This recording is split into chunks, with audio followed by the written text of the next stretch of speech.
Rumours. It's not just the Fleetwood Mac album, an album that has strong ties to Formula 1 if you know what I'm talking about, but they're also a form of entertainment for the sport. I say that, they're usually drummed up because people need clicks these days, and clicks translate to cha-ching.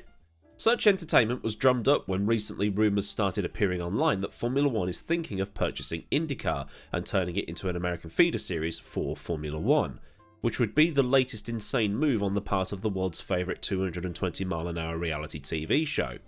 Yeah, exactly. So where did this rumour start? Well, it started on Peter Windsor's YouTube channel, and it might be because of the way he said it. I'm not sure. The wording was, one of the things Liberty are looking at the moment, and this is quite a good idea, is buying Indycar and make it effectively an American feeder series for Formula 1.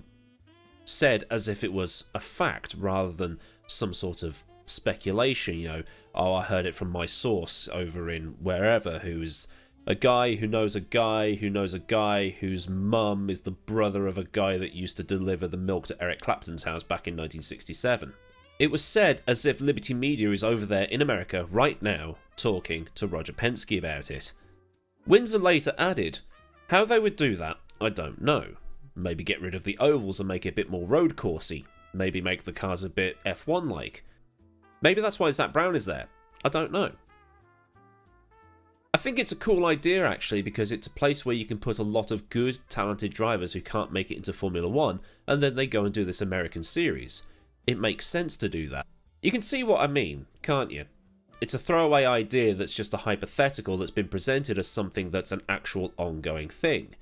It's like suggesting that, I don't know, Charles Leclerc is considering a move away from Ferrari, but replacing the word considering with is talking to other teams to facilitate a move from Ferrari. If that makes any sense.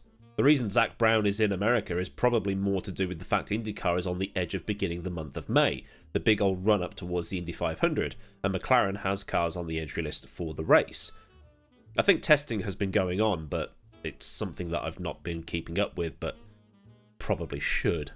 Now obviously Indycar has come out and said that they are not for sale and that there has been no discussions on the matter. Plus Roger Penske bought the whole lot for, what was it, about $1 billion just 3 years ago? What is the point in Indycar selling to someone like Formula 1? For one, the two series are completely different.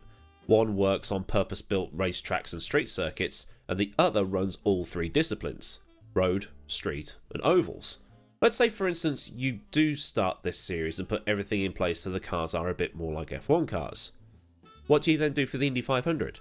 Have a one-off oval spec downforce package or make them use the IR18? Now IndyCar was quite firm on its stance regarding this rumour, saying, there has been no discussion and frankly we wouldn't sell it. Being the stewards of the Indy 500 and the IndyCar series go hand in hand.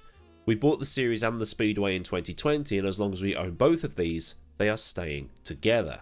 And there are drivers that are beginning to make that crossover between IndyCar and Formula 1.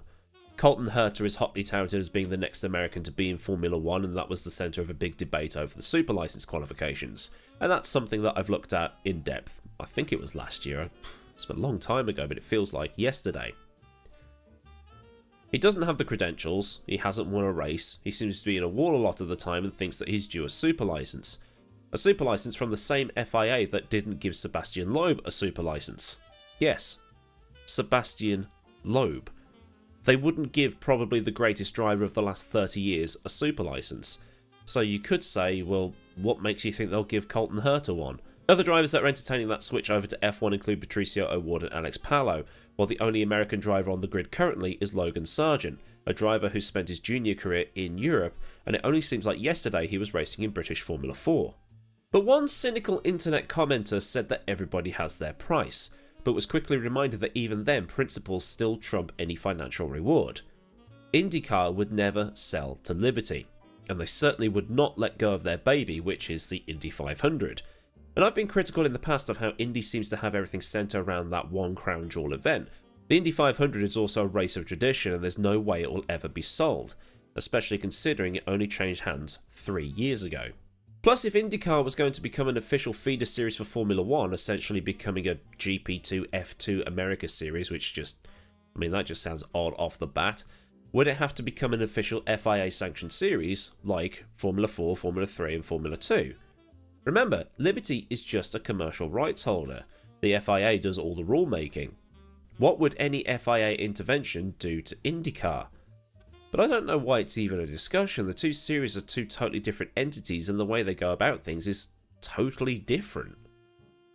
While Formula 1 at the FIA level has the obsession with cost cutting and stuff like that, the commercial obsession is all about cracking that US market. 3 races in the US this year, 5 in total when you throw in Canada and Mexico. This being on top of things like Drive to Survive on Netflix that has brought in a new generation of fans, and the US Grand Prix had nearly 500,000 fans turn up over the 3 days last season, so it's clearly on the up. And to take a series with the history of racing and reducing it to a feeder series would be the biggest insult and the biggest middle finger ever. Indycar, despite the belief of F1 snobs out there, has got some brilliant drivers, Scott McLaughlin being one of them and a personal favourite of mine. On top of this, something that needs to be learned is not every driver on the planet is looking to get an F1 seat. Indycar drivers are some of those drivers. It's the same way that not everybody in GT racing is a failed F1 driver. They wanted to drive GT cars instead of driving Formula 1 cars. F1 isn't the be-all and end-all. An IndyCar is harder than it looks. Yes, an ex-F1 driver who didn't do particularly well is at the top of the standings, but at the same time, Fernando Alonso didn't exactly have the easiest of times in his 3 Indy 500s. It shouldn't be reduced to a feeder series, nor is it just a series where washed-up F1 drivers go to retire. So it's a good thing that this isn't happening, and it's just a rumour that's been plucked out of thin air. The 2 series will remain separate, and that's how it should always be, since the 2 series are just totally different from each other. If Formula 1's commercial rights holders were ever going to buy an American open-wheel racing series, it should have been back in 2006 when Champ Car folded. That would have been when you got your feeder series, as there would still have been that split in place. You've got IndyCar here, Champ Car here, or whatever it gets rebranded to, and then Formula 1 is over here. But I'd like to know what you think. Would it be an interesting proposition, or should they just stay separate forever and be treated separately forever? Get a discussion going. So then a look at these F1 is buying IndyCar rumours and why it would just be a bad idea if it ever was to happen. If you think I've made some good points, then do like the video. For more stuff like this, subscribing at the bell on so you never miss out on any future videos from this channel. Massive thanks as ever to the kind folk at Patreon for the support. If you want to help contribute to the running of the channel, then there's a link to Patreon in the description along with links to Discord, socials, and also my F1 Store affiliate. Well, there's super thanks down there too if you just want to top up my coffee cup. So until next time, I've been Millward. Have a great day wherever you live in the world, and I'll see you all again soon for another video. Goodbye. Mm-hmm.